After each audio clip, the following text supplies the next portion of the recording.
Nicola Whiteman. I am Policy and Comms Manager at Papworth Trust, but I also have the pleasure of chairing the ERSA Disability Health and Employment Forum, which obviously you're here for today, so thank you. I'm afraid that we have a last minute change to the agenda, and Nick Murray is unfortunately unable to join us from Leonard Cheshire, so we'll lose that part of the agenda, but when we get to it, we'll put a link in the chat to the report and whatnot so that you can read it at your leisure. And I believe that Leonard Cheshire will be coming to a different ERSA meeting in December to present the report, so kind of all is not lost in that respect. It would just be a case of waiting another couple of weeks. If we can literally just start with some housekeeping, so it's probably easier if you're able to just introduce yourselves in the chat, please, and if you can keep your mics muted when you're not talking, just so that we don't hear the feedback, which would be good. The Disability and Health Employment Forum last met in September, so it's really good again that we're able to come together so quickly after that in November. Now, first up on the agenda, we have Helen Godney, who is in the stakeholder engagement team at the DWP, and also Ian Milton from Access to Work. Is that right, Helen? I can only see you at the minute. Oh, there's Ian. That's great. So they're coming to talk to us to give a DWP update. Just to say, they have said that obviously they don't have any health colleagues with us. So if you do have questions that are kind of health related, then they might just need to take them back to the policy teams as such, so kind of bear with them.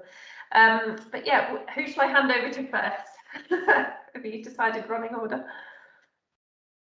I'm happy to go first, and thank you for inviting me along today.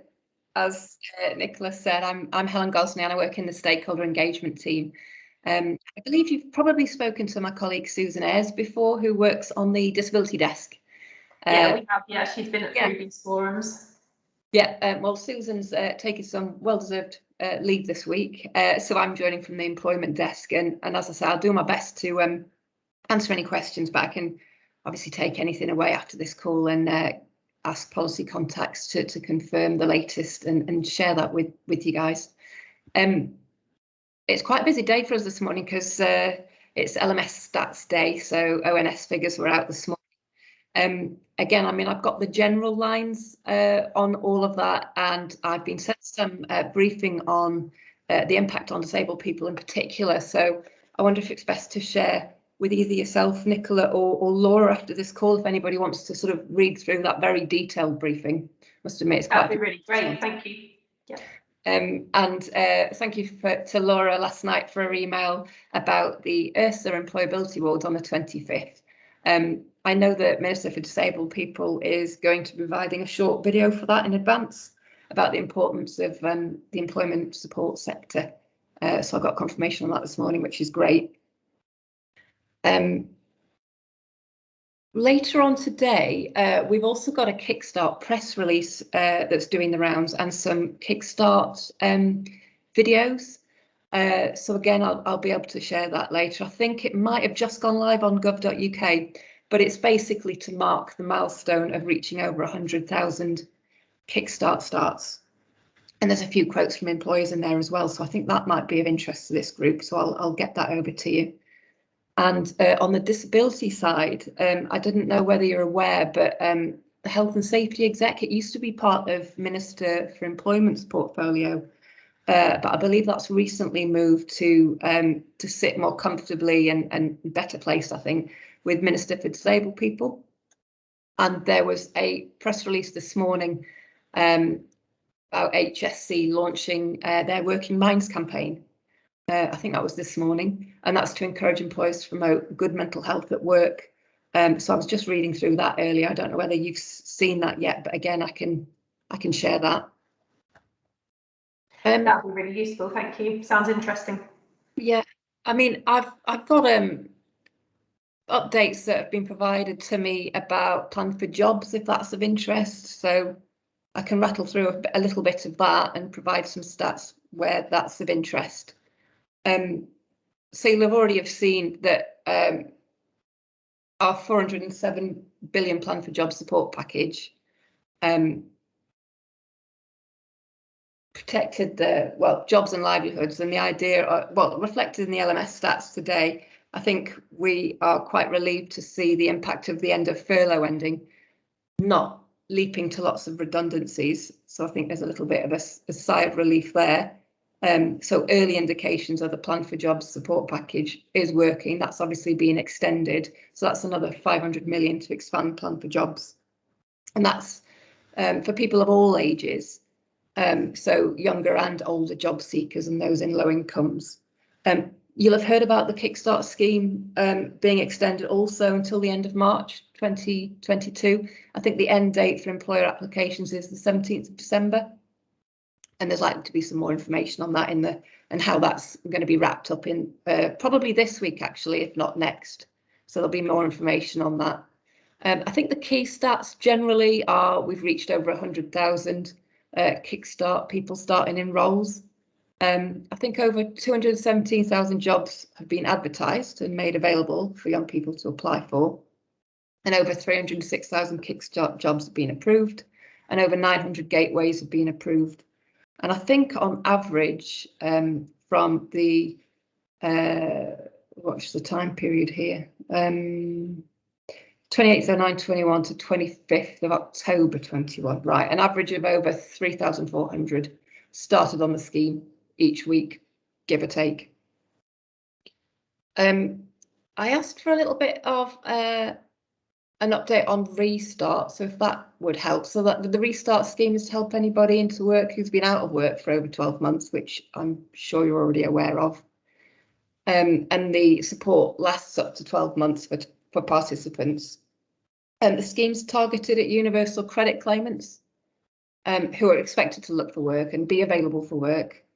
And I think early access can be considered on a case-by-case basis. So it's very much a sort of working in partnership arrangement between work coaches, partners and employers.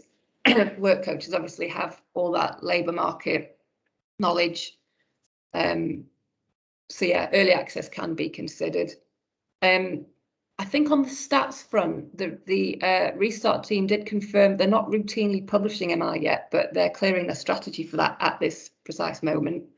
They answered a PQ, a parliamentary question, a couple of weeks ago, so I'm just going to get hold of that because you may not have seen that. But I think the main gist of it is that the number of referrals have been made today, and the number that the press release, sorry, the PQ was about the number of referrals made to date.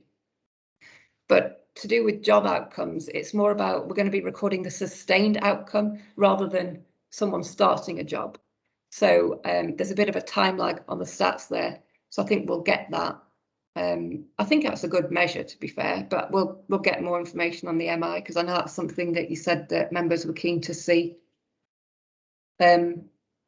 And yeah, just more generally, you'll have heard that JETS, that's the Job Entry Targeted Support Scheme, that's been extended to September 2022. And that's quite light touch employment support for 6 months within the first year of unemployment. And for older workers, where we've been particularly focused on, I think, especially because all eyes were focused on that as furlough wrapped up to see what the impact would be there. There's more funding for intensive tailored support.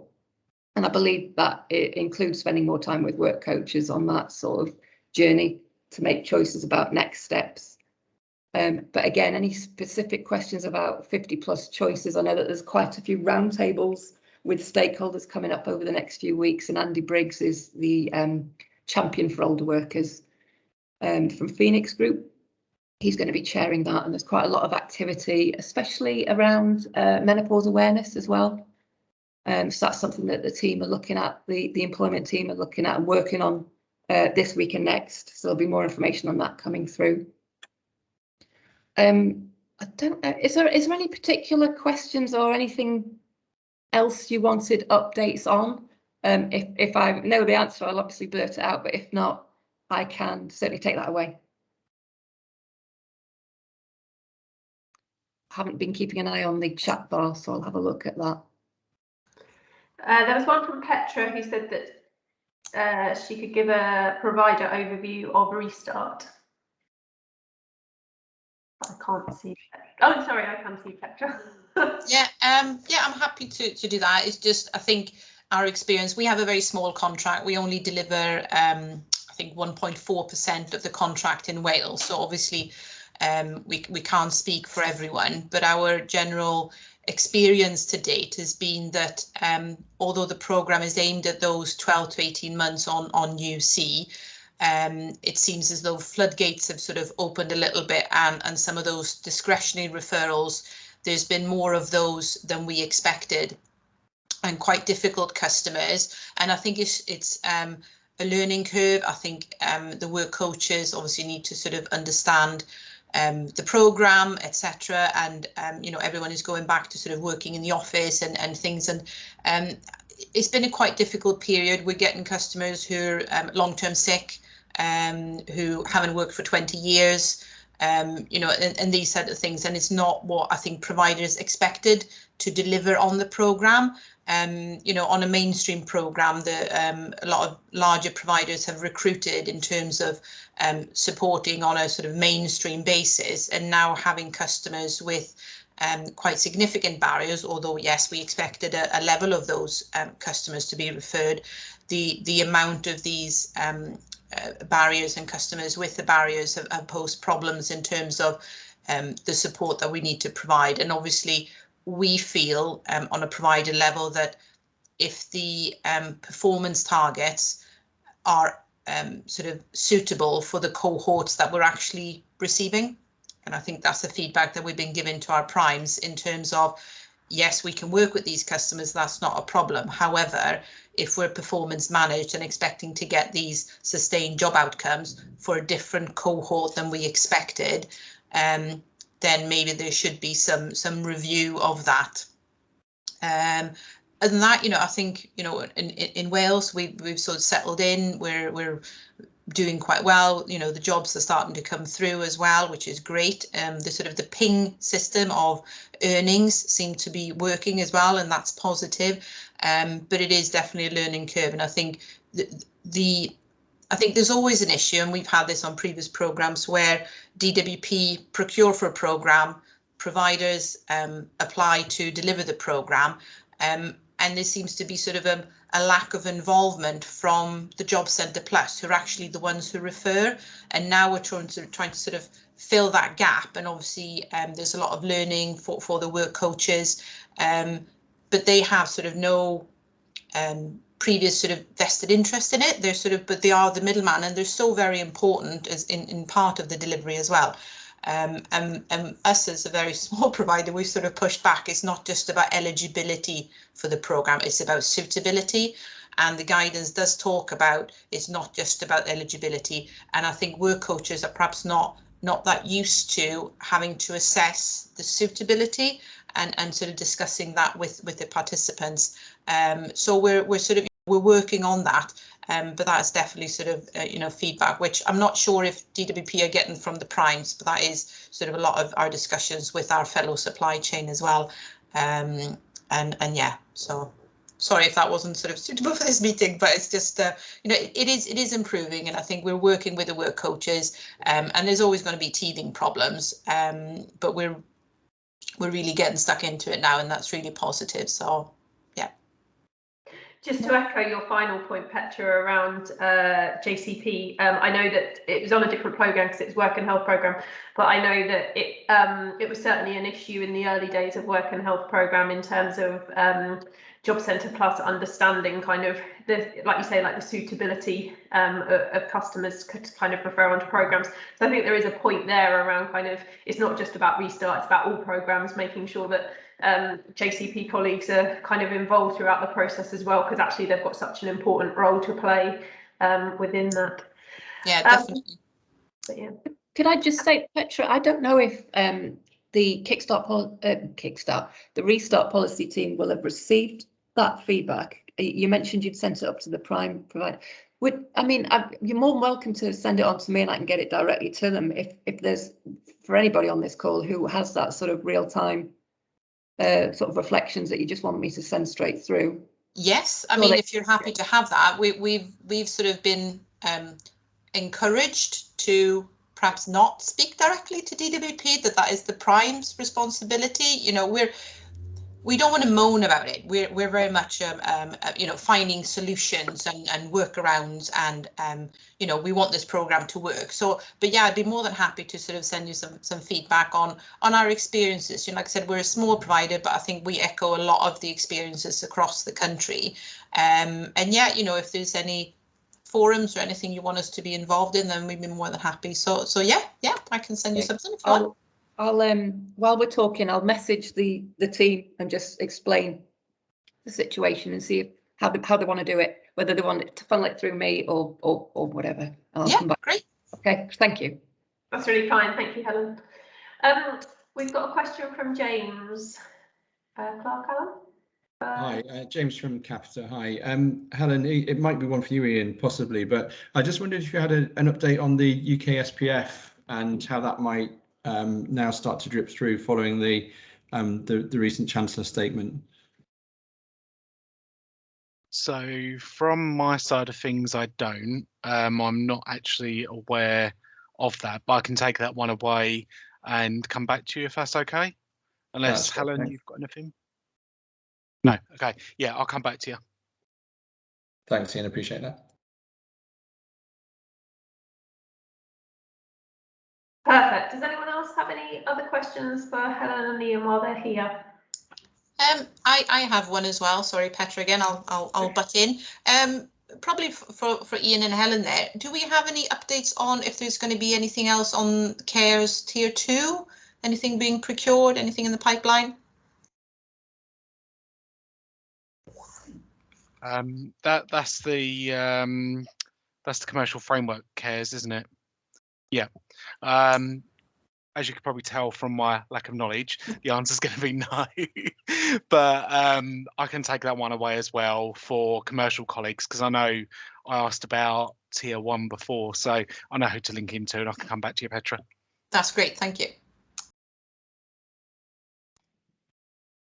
Helen, you mentioned 50 plus briefly. Are there any plans to procure specific services for that group, or do you think they'll be sort of managed through existing programs? Oh, I don't have an answer to that. I'm not sure about that. But again, I could message the policy team who are working on the roundtables at the minute, because I know there's a lot of activity at the minute. Yeah, I'm sure. Looking at recommendations for 50 plus choices and gathering stakeholder feedback, actually. What the feedback mechanism is for that. So let me ask them about your procurement question. Sorry, sorry, it's David. David, thank you. Sorry, yeah, got you. Nicola, I wondered if it was worth just sharing to the group quickly that the PIP and WCA assessments that are going to now be combined into the future assessment service. Just to let you know, that tender came out this week, so that's now live. Won't be a single assessment. It'll be one provider if they win a patch delivering both alongside each other, which is kind of I think longer term it'll move to a single assessment, but this is sort of a phased approach. But just to let this group know, given our focus, that's now out if you didn't know. That's really useful. Thank you. I wasn't aware of that. That's useful to know. Nicola, do you want an update on access to work? Yes, please. Yes, I wasn't sure if you were doing. Well, yes, that'd be great. Thank you. No worries. So I'm going to go over a couple of bits and pieces because I'm not sure how up to speed everyone is. So apologies if I'm going over old ground. But the latest access to work statistics were released in September of this year, covering the period from April 20 to March 21. And we saw the number of people with mental health conditions, once again, be the largest group of people receiving a payment from access to work.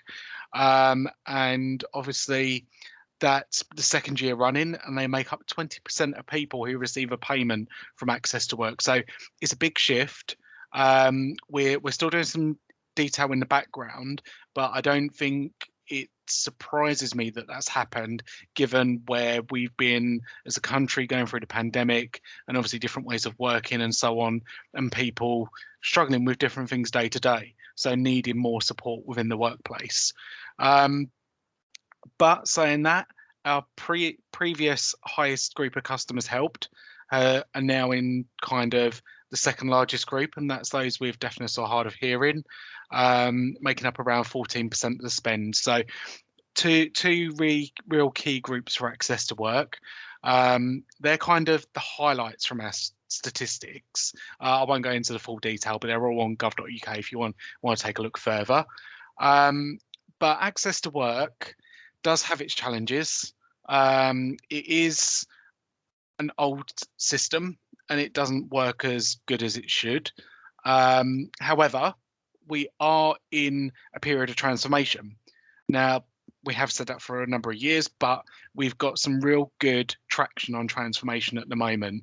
Some of the things we've seen recently are changes to the process from awarding the grant to making a claim for payment. We've removed the need to sign a piece of paper and send it back to us before you get a claim form. I know it sounds simple and sensible, but actually took a hell of a lot of work to get there, but we've managed to improve that part of the journey. Other elements we're looking at are signposting and orientation of access to work. So information available on the gov.uk pages. We've got some teams doing some research on that at the moment to have a look to see what works, what are people finding difficult, and how we can make that better. First update has gone live on gov.uk, specifically in relation to the access to work information. So that's really, really positive. But also a couple of things that have kind of started but are in track are two items that are on the National Disability Strategy. And one of those is in relation to an adjustments passport.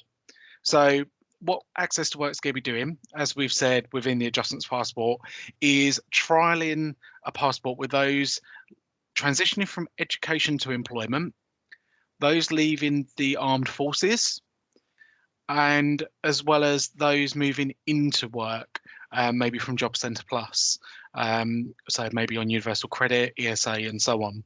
Now, the adjustments passport is there to look to empower the disabled person by them owning the passport and the information themselves, having a one-stop record of their disability and health condition, the type of adjustments that work for them, and also has some signposting and details in there around the type of support available from Access to Work and how to access that funding. So at the moment, we are trialling that. Education is just about to start. The service leavers is starting in the new year, we believe. We're just firming up some dates on that one. And the Job Centre Plus one has been being trialled since earlier this year with a small group of customers, because we don't want to adversely impact people as we're testing it, but we want to make sure we've got the language right and so on. But one thing we're key with this is that it's voluntary. So if people don't want to use it, they don't have to. But we are looking with an aim of it to support those conversations with employers to about the types of adjustments that are needed, because not always is an employer necessarily confident about talking about disability or the types of adjustments. But having this type of information written down could help them, if the person with the passport wants it, to share with the employer. Then that can actually help support that conversation and try and make it a bit easier. That's what we're hoping to understand as part of this as well. So it's going to be over the kind of the next 12 months or so that we're going to be testing that to get some real understanding. And then when we know what's going to happen further, we'll be able to give some more detail. I did see, I think it's Mandy has got a question before I go on to the next one, just in case it's about a passport. Hiya, yes, it is about the passport. Yeah. Hi, Ian. Good to meet you again. Yeah, I've already designed something called an empowerment passport. This has been sort of 8 years in the planning. I'm a state registered OT. I'm actually presenting at a national conference next week And this has been person-centered design, so it's quite independent. So it would be quite interesting, Ian, to perhaps do 2 studies, one with your adjustment passport and one with the one we've created. I've already done trials in Manchester College. The students are there ready with their passports. They're all ready to go into their supported employment. I'm actually doing a piece of research with Liverpool John Moores University about the impact of hosting your own information and what that looks like, especially in transition. So, you know, there's a lot of developments that I'm doing completely independently from this group, and completely self-funded as well. Being a disabled person myself, it's come from my personal experience, but also the lived experience as well. So I'd be really interested to perhaps, you know, jump on a working group with you, Ian, around this. Yep, Thanks. absolutely. So I will. I'll reach out to you following this meeting, because I know we've had a conversation recently. Thank you. Excellent. And is it Maureen? Hi, Ian. That's really great. I'm glad to hear that's going forward. Just a wee question about what sort of conversations are you having with the individuals? I'm not saying persuade them, but to kind of almost highlight what the passport offers them, and or to service providers and staff who are trying to kind of move this along. Yeah, no, absolutely. So that's going to be different depending on which strand you're looking at.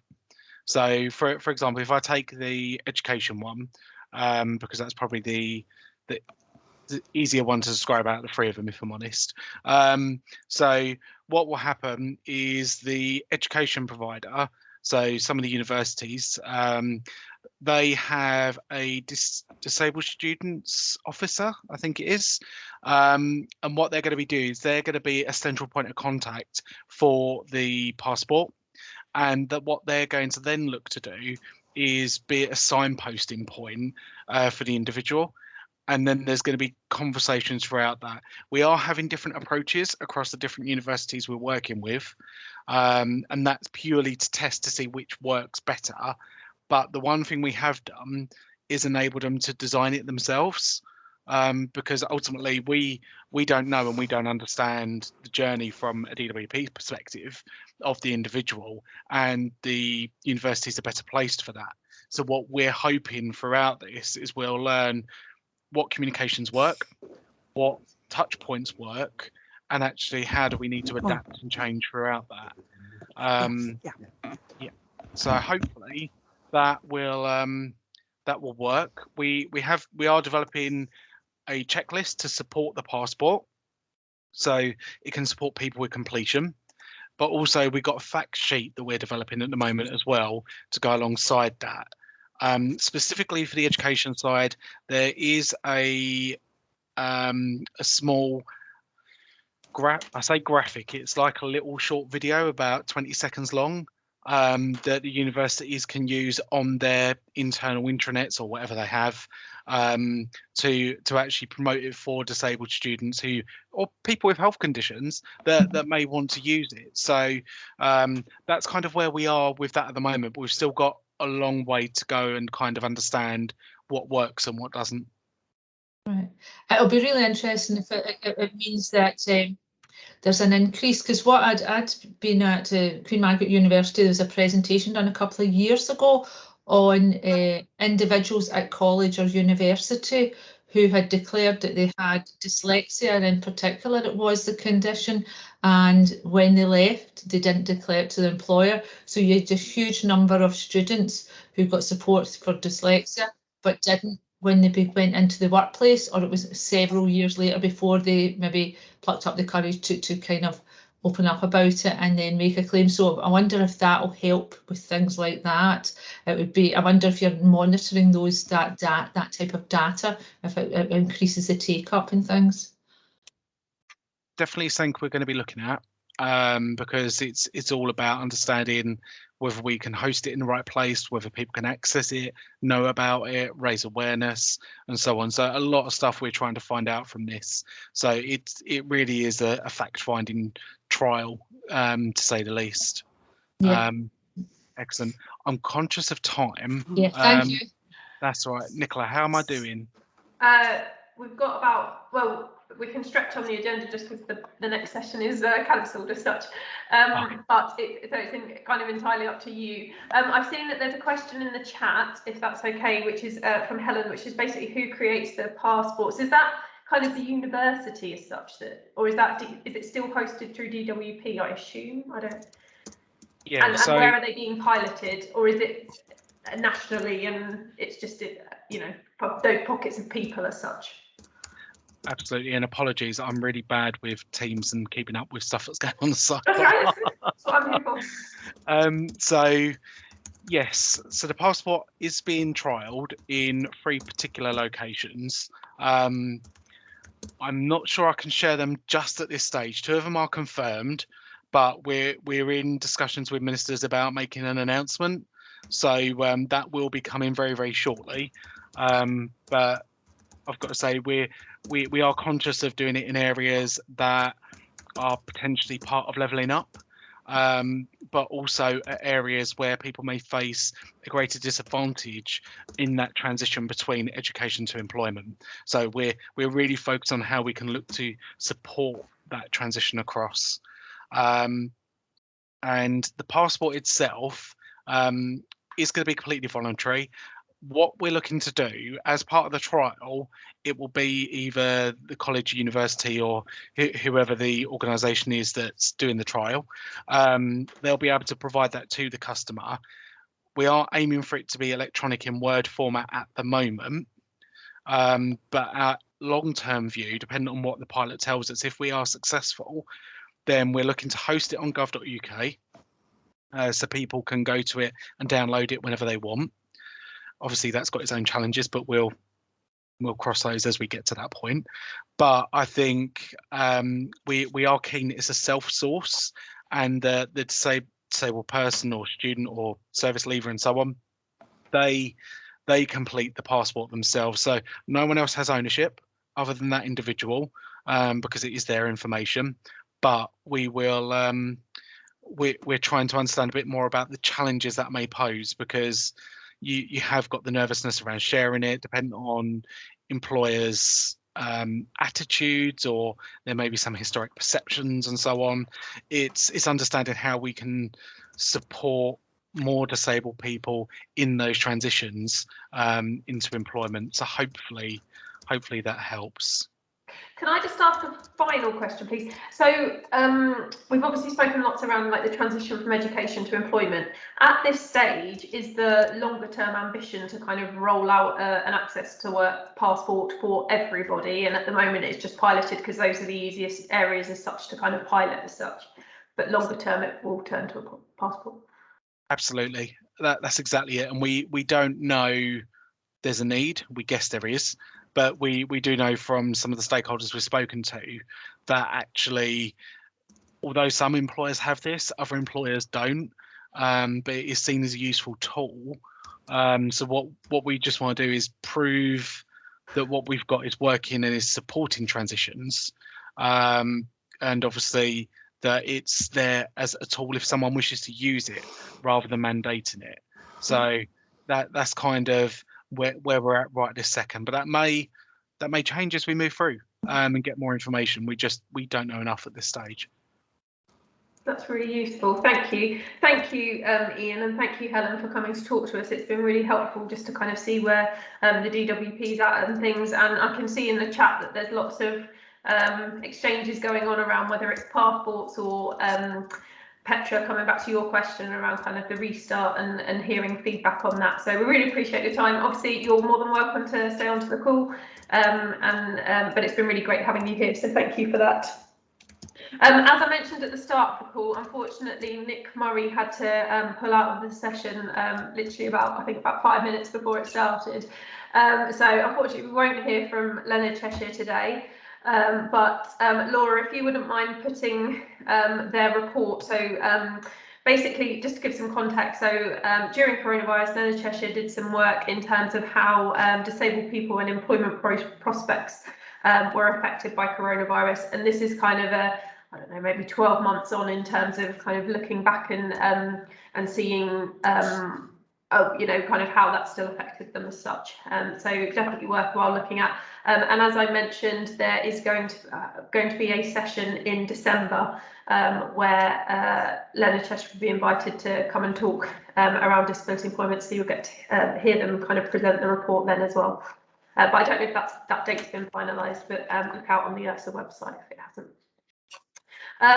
Next, we moved on to Helen Wardle of Fivefold, who's going to be talking to us about International Day of People with Disabilities, basically, which is coming up in December.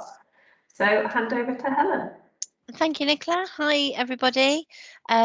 Just to introduce myself, I'm Helen Wardle. I work for Fivefold, which is a communications agency that works with Ursa and a number of other providers in the sector. My background, actually, going way back when, is in the disability field. I was the PR manager for Employ for a number of years. So this Awareness Day, like them or loathe them, is actually quite an important one and is a well-established one. You know, there are a number of every day is an awareness day of something or a week of something, and obviously it's important to the sectors that are involved in them. But as I say, International Day of Disabled People or People with Disabilities, the terminology can change, is well established. It was founded, as you I'm sure will know, nearly 30 years ago. Yeah, is a kind of a stalwart in the kind of Awareness Day calendar. And I think what Awareness Days do is that they give you an opportunity to really kind of raise the profile of the topic that's been discussed. Often there's the theme around different days each year. This year's theme is quite a generic one and quite an obvious one. But just looking on some of the websites kind of dealing with it at the moment, the the United Nations site says that the theme this year is leadership and participation of people with disabilities towards an inclusive, accessible and sustainable post-COVID-19 world. So it's leadership and participation toward inclusive and accessible post-19 world. So that kind of is a nice, relatively generic theme for us to run at. Having a look around, as I say, these themes can kind of morph and change. There is a big Australian site, actually, website, which I think Laura's going to put the posts, the links to these sites in the chat. But they often talk kind of about the campaign as a whole, and they've announced that the theme for their site this year is fighting for rights in the post-COVID era. So as I say, I think theming apart, what it does do is it gives a really good opportunity for people who are interested in this topic to talk about the work they're doing in the field, to announce reports, announce statistics, and really kind of raise the profile on social media primarily. But there are obviously other avenues that we can kind of explore, but really kind of talk about what's important in the disability world right now.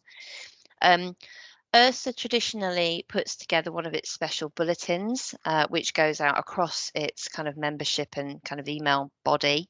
And this really is, this part of the call now is really just a discussion of what potentially could go in there, whether anybody on the call today is planning an event, is proposing to announce statistics or present a report that we can really share with the wider world as a representative body, as an Ursa kind of forum. What can we share on the day with the wider world to really promote the work of this forum and all of the people that kind of sit within it?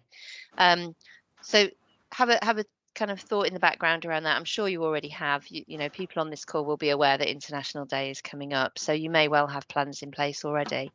I think from an obvious point of view, I think our bulletin would be a good opportunity to talk about the work of this forum and what it does, and promote the fact that it's here and that we welcome other people to sit on it and contribute to it. I think, was it last year, Nicola, you did do a short introduction, I think, for the forum on the bulletin. So perhaps we do something similar to that again. Lovely, thank you. I think obviously we're missing Leonard Cheshire's input on their locked out report today, but certainly, that would be an obvious key piece of research to include. And I think also another one that's recently come through is the annual Shaw Trust influencers list of disabled people would be another good thing to kind of help push out there and promote. I would hope, and I don't know whether maybe when Elizabeth speaks to us when I've finished, it would be nice to get some sort of ministerial input to it, I think, and have maybe a quote from Chloe Smith or another DWP representative, perhaps even pointing to some of the things we've heard about on the call today. I was scribbling vehemently about disability passports, the fact sheet that Ian was just mentioning, the minister's announcement about the passports and where they're being trialled. Perhaps if we can get an update via Elizabeth or via Ian on what's happening in those areas, that could be something that we could incorporate if they're out in time. I think another important thing that's coming up on our calendar is the Ursa Awards are being announced next Thursday.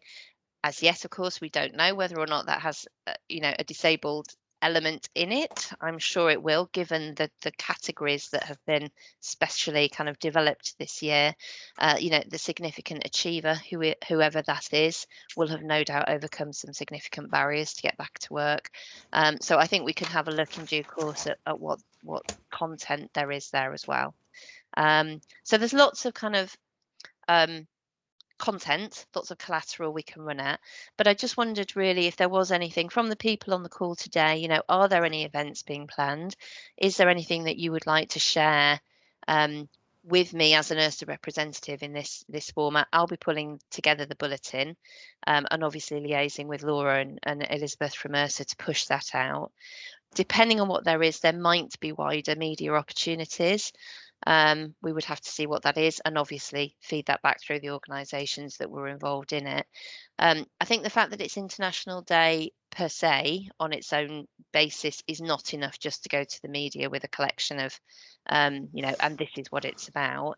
But I think, if we can identify newsworthy elements, that there could be all sorts of different strands we could pull from this. But I think, let's start with the bulletin and see what ideas we've got for that. So Nicola, have you got your hand up?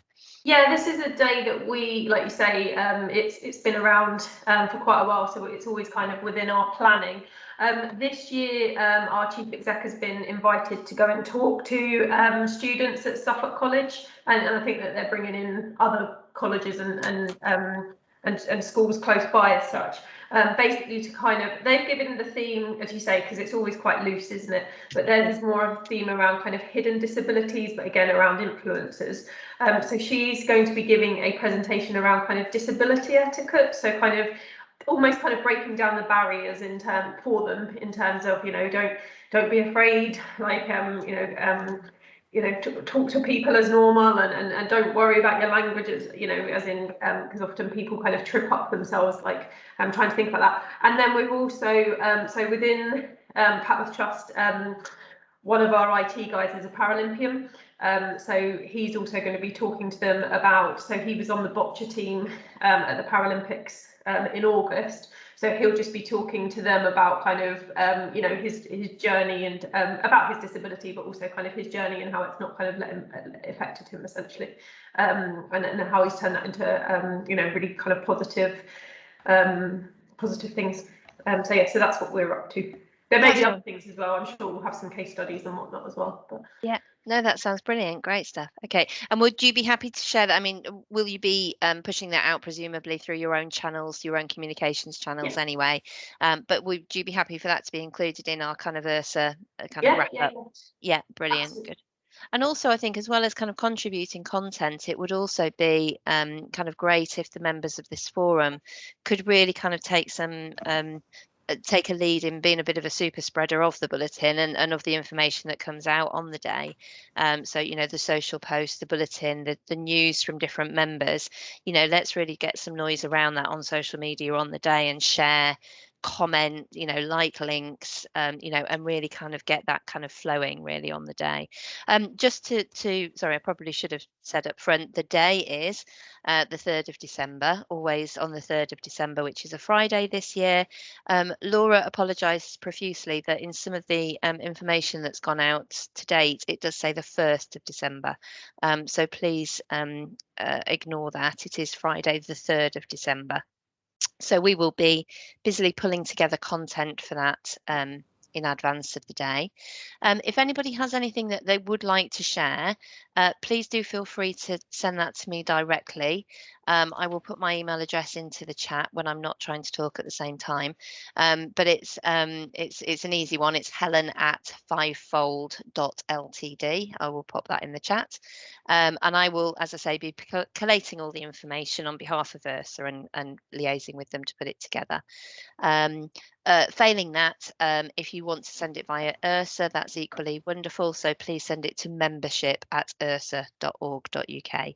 And I guess we would be looking for that by the end of next week. So I would say Friday the 26th would be the drop dead date for that, in order to put that together and collate it properly in readiness for the day. So I think, unless anybody else has anything else they want to add on, any other events, any other plans, any other thoughts yet about activities for the day before I sign off? I'm not looking at the chat, I should be. No, okay, we've got the links there. Okay, I'll type my email address in there then. Thank you very much for your time. I'll hand over to back to Nicola, and then we'll see where we are with the agenda. Thanks very much. That's great. Thank you, Helen. Really appreciate that. And as she's mentioned as well, like, get in touch if you, because there are some people that obviously may not have properly realised.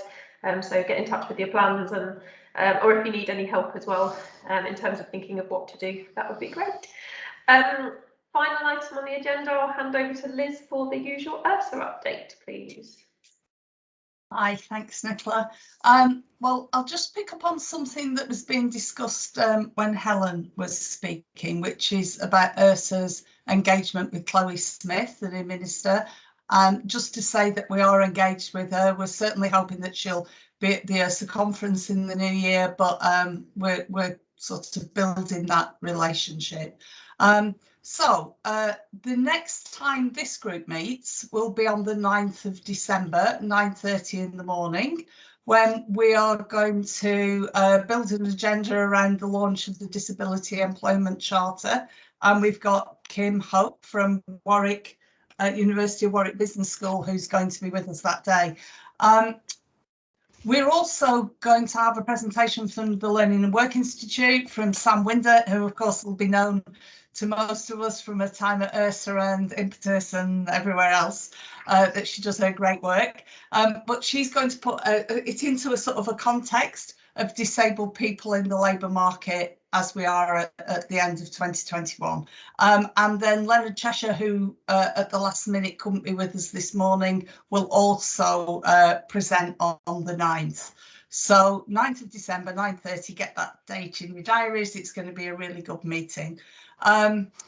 We have the Employability Awards next Thursday, an event online. We took a bit of a sounding about whether people wanted to be in a room, and I think there was nervousness about the travel and the being in a room, but also people were really embracing the idea of having like awards gatherings, stroke parties in their workplaces, or that their friends and family could view. So we're going to be online this year. However, we are now planning the Ursa Conference. The Ursa Conference is back. We of course did the last conference 2 years ago. And you know, as you'll know, we've done many events online, many big events online. But on the 19th and 20th of January, the Ursa Conference will be back. If all goes to plan, we're going to be in person. We will be able to celebrate the award winners. We'll have a really full agenda.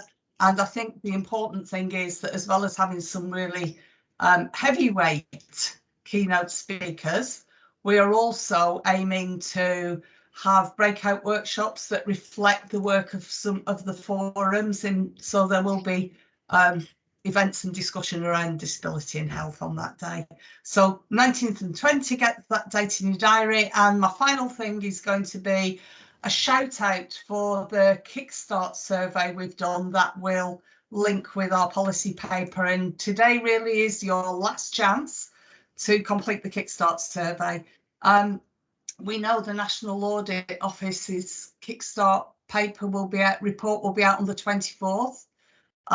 We suspect that the things in our paper will be different to what the National Audit Office is saying, because they've looked at the whole of Kickstart, the large employers, the big national offer. But of course, we've been building a community of good practice from the employment support community, and I think we want to get our paper. We want to get our paper out first. So if you can add to the data that goes along with that by completing the survey today, that'd be brilliant. I think one of my colleagues will pop it in the chat. And that's it. Thanks. Thanks, Nicola. Thank you, Liz. Certainly lots going on. Does anybody have any final questions before I give you back half an hour? No, well, thank you all for joining. It's been a really good session. And as we've mentioned lots, there is another session on, it's just gone in the chat, 9th of December, 9:30, when we'll get to hear some great speeches around the Disability Employment Charter. So thank you all for joining, and we'll catch up with you on the 9th. Okay, all right. I'm just finishing off now. Thanks, then. Bye. Thank you. Bye. Thank you, Nicola. Thanks, Nicola. Bye.